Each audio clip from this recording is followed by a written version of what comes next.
कब आओ? अब हम अपने नैहर चल जाएब।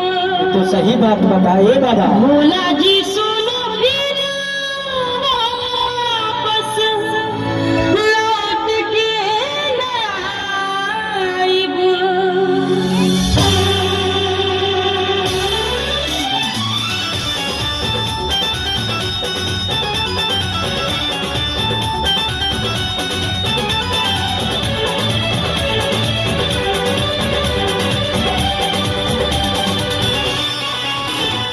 टूटेला कमर मोरी दुखेला कलाई, जिंदगी जहर गल भंगिया पिसाई। ऐसा कहा कैली गौरा? टूटेला कमर मोरी दुखेला कलाई, जिंदगी जहर गल भंगिया पिसाई।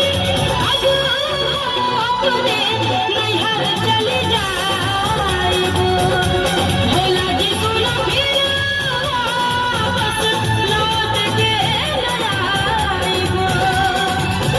अरे सुना गौरा रानी हमें भांग न पियाई, बिना भंगिया के मोहे आवे न कोंगाई।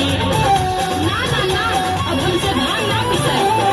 सुना गौरा रानी हमें भांग न पियाई, बिना भंगिया